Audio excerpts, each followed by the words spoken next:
Hello friend, welcome you once again in आपका exam YouTube channel. इस video में आज हिंदी के फर्स्ट टॉपिक है जो वर्णमाला, उसको डिस्कस करेंगे, जो अत्यंत महत्वपूर्ण है क्योंकि वर्णमाला के प्रश्नों के बिना हिंदी का पेपर अधूरा है।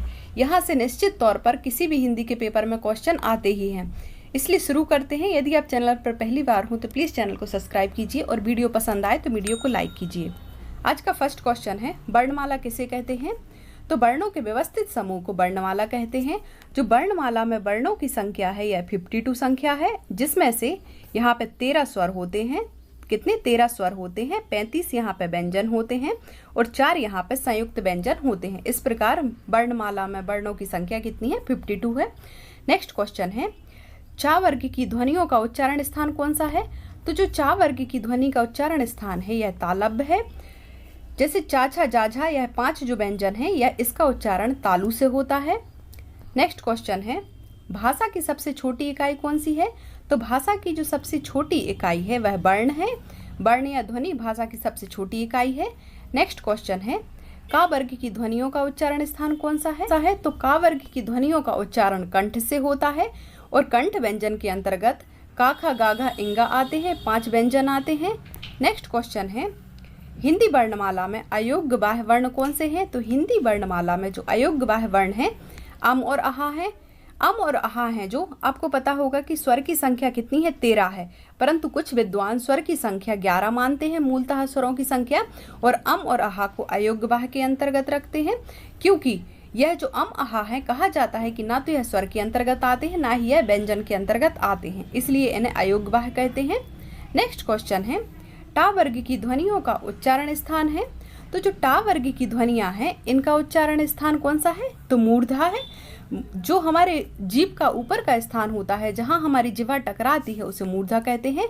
और जो टा वर्ग है, टाठा, डाढ़ा, ड़ा, यह मूर्धा वर्ग के अंतर्गत आते हैं। नेक्स्ट क्वेश्चन है, हिंदी में मूलतः वर्णों की संख्या कितनी है? तो अभी आपको बताया था कि हिंदी में मूलतः वर्णों की संख्या है कितनी है? 52 है, जिसमें से आपके 13 स्वर हैं, 35 व्यंजन हैं और 4 आपके संयुक्त व्यंजन हैं। इस प्रकार हिंदी में मूलतः वर्णों की संख्या कितनी हो जाती है? 52 हो जाती है। नेक्स्ट क्वेश्चन देखेंगे कि ध्वनियों का उच्चारण स्थान है। तो ता वर्ग यह दंत के माध्यम से उच्चारित होता है। हमारी जिह्वा है जो दंत में टकराती है, इसलिए यह दंत वर्ग के अंतर्गत आते हैं। इसके अंतर्गत ता, था, दा, धा, ना आते हैं। नेक्स्ट क्वेश्चन है, जो छा वर्ण किन वर्णों के संयोग से बनता है? तो जो छा है यह एक संयुक्त व्यंजन है और संयुक्त व्यंजन की संख्या 4 होती है और यह का और शा से मिलकर बनता है। आपको बता दें, यहाँ पे आपको दिख रहा होगा जो संयुक्त व्यंजन है 4 होते हैं। इसमें से जो छतरी वाला छा होता है यह का और सा से मिलकर बनता है। जो त्रा है त्रिशूल वाला, यह ता और रा से मिलकर बनता है। और जो ज्ञा है ज्ञानी वाला, यह जा और इया से मिलकर बनता है। और जो श्री वाला श्रा है यह शाह और रा से मिलकर बनता है। तो आप याद रखिए या फिर इसका आप स्क्रीनशॉट ले लीजिए। यहाँ से लगभग हर एक एग्जाम में क्वेश्चन पूछे जाते हैं। किससे? संयुक्त व्यंजन से। संयुक्त व्यंजन की संख्या 4 होती है। नेक्स्ट क्वेश्चन है, ड़ा और ड़ा कौन से वर्ण के अंतर्गत आते हैं?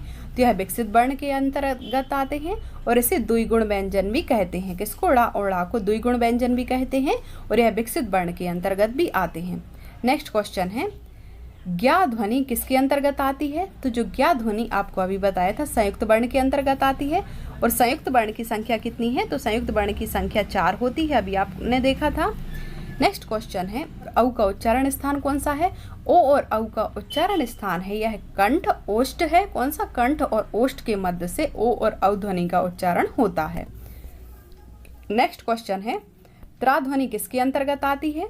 जो त्रा ध्वनि है यह संयुक्त वर्ण के अंतर्गत आती है। तो और अभी देखा था जो त्रा है ता और रा से मिलकर बनता है। आपको एक चीज और बता दें कि जो व्यंजन होते हैं, जो शुद्ध व्यंजन होते हैं, उनमें हलंत लगाई जाती है, परंतु यदि किसी व्यंजन में हलंत नहीं लगी होती है तो उसका अर्थ है कि उसमें स्वर समाहित है। नेक्स्ट क्वेश्चन है, का वर्ण है जो किस प्रकार का व्यंजन है? तो जो का वर्ण है यह कंठ व्यंजन के अंतर्गत आता है और यह स्पर्शी व्यंजन के अंतर्गत भी आता है। स्पर्शी व्यंजन की संख्या कितनी होती है? स्पर्शी व्यंजन की संख्या 25 होती है और इसे टोटल 5 वर्गों में बांटा गया है। 5 वर्ग कौन कौन से होते हैं? 5 वर्ग का, कंठस्थ या कंठ वर्ग, दूसरा होता है तालव्य वर्ग जो चा के अंतर्गत आता है। मूर्धा वर्ग होता है वह ता। दंत वर्ग होता है, मूर्धा वर्ग होता है जो टा, दंत वर्ग होता है वह ता, और ओष्ठ वर्ग होता है वह पा के अंतर्गत आता है। प्रत्येक वर्ग के अंतर्गत 5-5 व्यंजन आते हैं। इस प्रकार स्पर्शी व्यंजन की संख्या कितनी हो जाती है? 25 हो जाती है। नेक्स्ट क्वेश्चन है,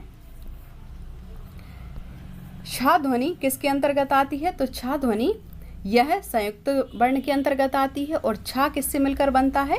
तो का प्लस सा से मिलकर यह छाछत्री वाला छा बनता है और यह संयुक्त वर्ण के अंतर्गत आता है। संयुक्त वर्ण की संख्या 4 होती है। पा वर्ग की ध्वनियों का उच्चारण स्थान है। तो पा वर्ग की ध्वनि का जो उच्चारण स्थान है यह ओष्ठ वर्ग होता है। कौन सा होता है? ओष्ठ वर्ग होता है। इसके अंतर्गत पा फा बा भा मा यह 5 वर्ण इसके अंतर्गत आते हैं। किसके? ओष्ठ वर्ण के अंतर्गत।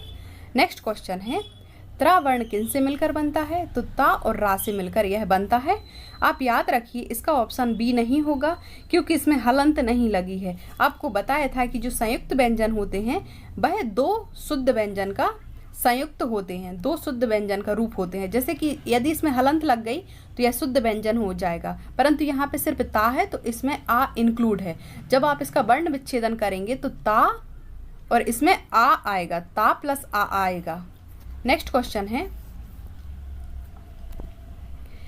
ए और ए का उच्चारण स्थान है। तो ए और ए का जो उच्चारण स्थान है यह आपका क्या है? कंठ और तालव्य है। कंठ और तालव्य के मध्य से ए और ऐ का उच्चारण होता है। अब नेक्स्ट क्वेश्चन है, यारा लावा किस वर्ग के व्यंजन है? तो या रा ला बा किस वर्ग के व्यंजन है? तो यह अंतस्थ व्यंजन के अंतर्गत आते हैं। कौन से? यारा लावा। नेक्स्ट क्वेश्चन है, हस्व स्वर कौन से हैं? तो हस्व स्वर हैं जो यह इसके हस्व स्वर क्या होते हैं? तो हस्व स्वर ऐसे स्वर होते हैं जिनके उच्चारण में कम समय लगता है। तो जो हमारे स्वर होते हैं उसमें से जो छोटे स्वर होते हैं वह हस्व स्वर के अंतर्गत आते हैं। जैसे कि छोटा आ, छोटी ई, छोटा ऊ और ऋषि यह इसके अंतर्गत आते हैं।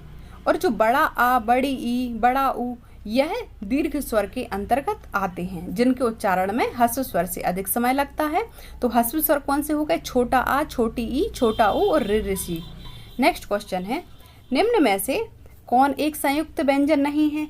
तो अभी आपने देखा था कि 4 संयुक्त व्यंजन हैं। इनमें से संयुक्त व्यंजन शा इसमें से संयुक्त व्यंजन नहीं है क्योंकि सा एक संघर्षी व्यंजन के अंतर्गत आता है, जबकि छत्री वाला छा और त्रिशूल वाला त्रा और ज्ञानी वाला ज्ञा। और इसके अलावा यहाँ पे श्री वाला या श्रा भी संयुक्त व्यंजन के अंतर्गत आएगा।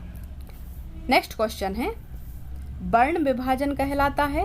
तो वर्णों को पृथक करना, वर्णों को पृथक पृथक करना यह वर्ण विभाजन के अंतर्गत आता है। नेक्स्ट क्वेश्चन है, हिंदी वर्णमाला में स्वरों की कुल संख्या कितनी है? तो वैसे तो स्वरों की कुल संख्या 13 होती है, आपको बताया था, परंतु इसमें से मूल स्वर 11 होते हैं और जो 2 स्वर होते हैं उसे अयोग्य बाह्य के अंतर्गत रखा जाता है। कौन सा? अम और आहा अयोग्य बाह्य के अंतर्गत रखा जाता है। इसलिए मूल स्वरों की कुल संख्या 11 हो जाएगी। और वैसे भी इसमें 13 ऑप्शन नहीं है तो राइट आंसर आपका 11 ही हो जाएगा। नेक्स्ट क्वेश्चन है, संयोजन कहलाता है। तो वर्ण संयोजन होता है वर्णों को जोड़ना, वर्णों को जोड़ना वर्ण संयोजन कहलाता है। नेक्स्ट क्वेश्चन है, दीर्घ स्वरों का समूह चुनिए। तो यहाँ पे दीर्घ स्वरों का समूह कौन सा है? बड़ा आ, बड़ी ई, बड़ा ऊ और ए यह दीर्घ स्वरों के अंतर्गत आते हैं। नेक्स्ट क्वेश्चन है, गा में ऋषि की मात्रा लगाने पर ग्रा का रूप क्या हो जाता है? तो यहाँ पे जो ग्रा है यह ग्रा में बदल जाता है। जो ग्रह वाला जो होता है ना, ग्रह मतलब घर, उसमें यह बदल जाता है जब इसमें ऋषि के साथ इसका संयोग होता है, ऋषि के साथ। नेक्स्ट क्वेश्चन है, सा वर्ण है। तो जो सा वर्ण है यह एक दंत व्यंजन के अंतर्गत आएगा। कौन सा? सा वर्ण है एक जो दंत व्यंजन के अंतर्गत आएगा। नेक्स्ट क्वेश्चन है, ज्ञा वर्ण किन किन वर्णों के सहयोग से मिला है? तो जो ज्ञा वर्ण है किन किन वर्णों के सहयोग से बना है? तो अभी आपने देखा था जा और इया के सहयोग से ज्ञा बनता है और यह संयुक्त व्यंजन के अंतर्गत आता है। नेक्स्ट क्वेश्चन है, यह तीनों शा और हा किस वर्ण के व्यंजन हैं? तो यह आपके उष्ण या संघर्षी व्यंजन के उदाहरण हैं क्योंकि ऊष्म या संघर्षी व्यंजन ऐसे व्यंजन होते हैं जिनके उच्चारण के समय जो जिह्वा या जीभ होती है वह घर्षण करते हुए बाहर निकलती है। तो शा, तीनों शा और हा यह ऊष्म व्यंजन या इसको कभी कभी नाम आता है संघर्षी व्यंजन के अंतर्गत यह आते हैं। नेक्स्ट क्वेश्चन है, घोष ध्वनि के उच्चारण में क्या पैदा होती है? तो घोष उच्चारण में झंकृत या झंकार पैदा होती है। नेक्स्ट क्वेश्चन है ऊष्म व्यंजन कितने होते हैं? तो ऊष्म व्यंजन की संख्या अभी हमने देखा कौन सी 4 होती है, जो तीनों शा और हा मिलकर ऊष्म व्यंजन बनाते हैं। नेक्स्ट क्वेश्चन है, बलाघात कितने प्रकार के होते हैं? 3 प्रकार के होते हैं। बलाघात ऐसे वर्ण होते हैं जिनके उच्चारण पर सर्वाधिक बल दिया जाता है या जोर दिया जाता है, इसलिए इसे बलाघात कहते हैं और यह 3 प्रकार के होते हैं। नेक्स्ट क्वेश्चन है, अनुनासिक का उच्चारण संबंध है। तो अनुनासिक का उच्चारण नाक व मुंह दोनों से होता है। किससे? नाक व मुंह दोनों से होता है। नेक्स्ट क्वेश्चन है, यहाँ आपको वर्ण विच्छेदन दिया गया है जहाँ आपको वर्ण संयोजन करना है। तो बा, या, आ, रा, था और आ मिलकर यह क्या बनाएंगे? व्यर्थ बनाएंगे। आपको बताया था कि जो व्यंजन है वह स्वर से मिलकर बनते हैं और जब आप इसका वर्ण विच्छेदन करते हैं तो स्वर अलग हो जाता है। जैसे कि आपने देखा होगा बा और या के बाद इसमें आ गया, क्योंकि यह इसमें स्वर इंक्लूड होता है, क्योंकि इसमें हलंत नहीं लगी है। जैसे कि रा और था, फिर लास्ट में आ गया, तो यह इसका वर्ण विच्छेदन हो जाएगा और इसका वर्ण संयोजन करेंगे तो इसका जो राइट आंसर होगा व्यर्थ। नेक्स्ट क्वेश्चन है, निम्नलिखित में से कौन सा वर्ण ऊष्म व्यंजन के अंतर्गत आता है? तो ऊष्म व्यंजन के अंतर्गत आपको बताया था कि तीनों शा आते हैं और हा इसके अंतर्गत आता है। तो ऊष्म व्यंजन की संख्या कितनी है? टोटल 4 हो जाती है। इसमें यह शा और ए के षटगुण वाला सा भी इसमें आता है, तो इसमें तीनों सा आ जाएंगे और साथ में हा, यह ऊष्म व्यंजन के अंतर्गत आते हैं और ऊष्म व्यंजन को संघर्षी व्यंजन भी कहते हैं। नेक्स्ट क्वेश्चन है, पा, रा, आ, ड़ा और आ यह क्या है? यह प्राण है। यह इसके संयोजन से क्या बनेगा? तो प्राण बनेगा। नेक्स्ट क्वेश्चन है, निम्नलिखित में से कौन टा वर्ण नहीं है? तो टा वर्ण के अंतर्गत टा एक मूर्धा वर्ग के अंतर्गत आता है। टा कौन सा है? तो मूर्धा वर्ग के अंतर्गत आता है। इसमें टोटल 5 वर्ण आते हैं, टा, ठा, डा, ढा और डा। इसमें कौन सा नहीं है? तो इसका जो राइट आंसर है वा इसमें नहीं आता, क्योंकि बा एक अंतस्थ व्यंजन है। अंतस्थ व्यंजन की संख्या 4 है, जिसके अंतर्गत या, रा, ला और बा आते हैं। कौन से? अंतस्थ व्यंजन के अंतर्गत या, रा, ला और बा आते हैं। तो टा वर्ग में कौन सा नहीं है? बा नहीं है। बा एक अंतस्थ व्यंजन के अंतर्गत आता है। नेक्स्ट क्वेश्चन है तो बा वर्ण उच्चारण के आधार पर यह दंत ओष्ठ है, क्योंकि इसका उच्चारण दंत और ओष्ठ के मध्य से होता है, इसलिए बा वर्ण अंतस्थ व्यंजन तो है ही, साथ में यदि उच्चारण के आधार पर देखें तो यह दंत ओष्ठ वर्ण के अंतर्गत आता है। नेक्स्ट है, पक्षी में कितने व्यंजन वर्ण हैं? तो जो पक्षी है इसमें टोटल 3 व्यंजन है। आप देखेंगे पा, फिर इसमें यदि वर्ण विच्छेदन करेंगे तो आ, फिर इसमें आपको पता है जो छा है यह एक संयुक्त व्यंजन है, का और शा से मिलकर बनता है और लास्ट में यहाँ पे बड़ी ई आ जाएगी, तो पा, आ, का, शा, ई इससे मिलकर बनेंगे। तो इसमें टोटल यदि वर्ण पूछे जाए तो 5 वर्ण है, परंतु यहाँ सिर्फ व्यंजन पूछे गए हैं। तो यहाँ व्यंजन कितने हैं? पा, का और शा, यहाँ पे 3 व्यंजन हो जाएंगे और यहाँ पे इसमें 2 स्वर हो जाएंगे। तो पक्षी में कितने व्यंजन वर्ण हैं? तो टोटल 3 व्यंजन वर्ण हैं। नेक्स्ट क्वेश्चन है, शा वर्ण है। तो शा वर्ण यह किसके अंतर्गत आता है? तो जो सा वर्ण है यह आपका तालव्य वर्ण के अंतर्गत आता है। इसके उच्चारण के समय जो जिह्वा है तालु से टकराती है। दोस्तों, यदि आपको वीडियो पसंद आ रहा हो तो प्लीज़ वीडियो को लाइक कीजिए और चैनल को सब्सक्राइब कीजिए। नेक्स्ट क्वेश्चन है, तालव्य वर्णों की संख्या कितनी है? तो जो तालव्य वर्णों की संख्या कितनी है? तो इसकी संख्या टोटल 9 है, क्योंकि तालव्य वर्ण के अंतर्गत आपको पता होगा चा वर्ग तो आता ही है। चा वर्ग के अंतर्गत कौन कौन से? चा, छा, जा, झा और इया, यह 5 वर्ण तो तालव्य के अंतर्गत आते हैं, परंतु इसके अतिरिक्त 4 वर्ण और आते हैं, 2 स्वर से आते हैं। छोटा ई, बड़ा ई आता है और या और शा, या और शा भी इसके अंतर्गत आते हैं। आप लोग इसको नोट कर लीजिए। यह जो 9 वर्ग हैं, यह जो 9 वर्ण हैं यह तालव्य वर्ण के अंतर्गत आते हैं। यह आपके 5 तो हो गए तालव्य वर्ण के अंतर्गत स्पर्शी व्यंजन, और जो 2 हो गए 2 स्वर तालव्य के अंतर्गत आते हैं, और या और शा भी तालव्य वर्णों के अंतर्गत आते हैं, इसलिए इनकी संख्या 9 हो जाएगी। यह बहुत ही इंपॉर्टेंट और टिपिकल क्वेश्चन है, आप इसे नोट कर लीजिए। नेक्स्ट क्वेश्चन है, यहाँ पे वर्ण विच्छेदन दिया गया है और इसे आपको संयुक्त करना है। तो आप इसे जब संयुक्त करेंगे तो इसका उच्चारण क्या होगा? पांचाली। यह पांचाली का ही वर्ण विच्छेदन है। और देखिए यहाँ पे जो हर एक व्यंजन है उसमें आ इंक्लूड रहता है। तो आप यहाँ पे देखेंगे जब वर्ण विच्छेदन करेंगे तो उसमें स्वर इंक्लूड रहते हैं, तो जब विच्छेदन के समय यह बाहर निकल लाते हैं। नेक्स्ट क्वेश्चन है, चा छा और जा झा का उदाहरण है। चा छा जा छा किसके उदाहरण है? तो चा छा जा झा आपको अभी बताया था, यह स्पर्शी व्यंजन तो है ही, साथ में यह संघर्षी व्यंजन भी है, क्योंकि इनके उच्चारण के समय यह जो ध्वनि है संघर्ष या घर्षण के साथ बाहर निकलती है, इसलिए यह स्पर्शी और संघर्षी व्यंजन के अंतर्गत आएंगे। वैसे आपको पता होगा संघर्षी, मूलतः जो संघर्षी व्यंजन है वह 4 होते हैं, जिसके अंतर्गत तीनों शा होते हैं और हा होता है। तीनों इसके अंतर्गत शा होते हैं और हा होता है। और इसके अतिरिक्त जो चा छा जा जा हा, चा छा जा झा है, यह स्पर्शी व्यंजन और संघर्षी व्यंजन दोनों के अंतर्गत आएंगे। नेक्स्ट क्वेश्चन है, जीवा द्वारा श्वास के अवरोध के आधार पर व्यंजनों को कितने भागों में बांटा गया है? तो जीवा द्वारा श्वास के अवरोध के आधार पर व्यंजनों को 4 वर्गों में बांटा गया है।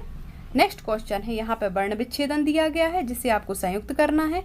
तो इसे आप संयुक्त करेंगे तो यह आर्यवर्त बनेगा। क्या? आर्यवर्त।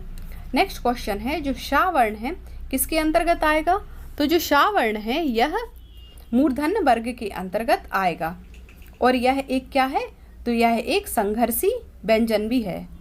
आपका नेक्स्ट क्वेश्चन है, श्रद्धा का शुद्ध वर्तनी विश्लेषण होगा। तो श्रद्धा का शुद्ध वर्तनी विश्लेषण होगा शा रा आ दा धा आ। जब आप इसे संयोजन करेंगे इन वर्णों का तो यह श्रद्धा बनेगा। नेक्स्ट क्वेश्चन है, व्यंजन वर्णों के विषय में कौन सा कथन उपर्युक्त नहीं है? तो यहाँ देखेंगे, व्यंजन वर्ण के उच्चारण में वायु मुख के विभिन्न भागों से संघर्ष करती हुई निकलती है, तो बिल्कुल सही है। व्यंजन वर्णों को मात्रा सहित लिखा जाता है, तो यह भी बिल्कुल सही है। व्यंजन वर्णों के उच्चारण स्वतंत्र रूप से किया जाता है, तो यह गलत है, क्योंकि जो व्यंजन वर्ण होते हैं वह स्वतंत्र रूप से कभी उच्चारित नहीं किए जाते हैं, बल्कि वह हमेशा स्वर के साथ उच्चारित किए जाते हैं। आपको बताया था, जैसे कि यहाँ देखें हा है, तो हा यह शुद्ध व्यंजन नहीं है। जब इसमें हलंत लगा देंगे तो यह शुद्ध व्यंजन हो जाएगा, परंतु यदि इसमें हलंत नहीं है तो यह इसमें स्वर इंक्लूड होता है, और जब इसका विच्छेदन करेंगे तो हा प्लस आ विच्छेदन के साथ यह बनेगा। नेक्स्ट क्वेश्चन है, बहुब्रीहि का शुद्ध वर्तनी विश्लेषण होगा। तो बहुब्रीहि का शुद्ध वर्तनी विश्लेषण क्या होगा? तो यह इसका राइट ऑप्शन है सी, वा आ हा उ बा रा ई हा ई। मतलब जब आप इसे उच्चारित करेंगे तो स्पष्ट रूप से यहाँ बहुब्रीहि का उच्चारण ही निकलेगा। नेक्स्ट क्वेश्चन है, हलंत युक्त व्यंजन तब लिखा जाता है जब, कब लिखा जाता है? जब व्यंजन में आ की मात्रा नहीं होती या स्वर नहीं होता है, तब हलंत युक्त व्यंजन लिखा जाता है। अभी आपको बताया था। Thanks for watching. यदि आपको वीडियो पसंद आया तो प्लीज़ वीडियो को लाइक कीजिए और चैनल को सब्सक्राइब कीजिए। इसके नेक्स्ट क्वेश्चन हम अगले पार्ट में कवर करेंगे, अदरवाइज वीडियो काफ़ी लंबा हो जाएगा। Thank you.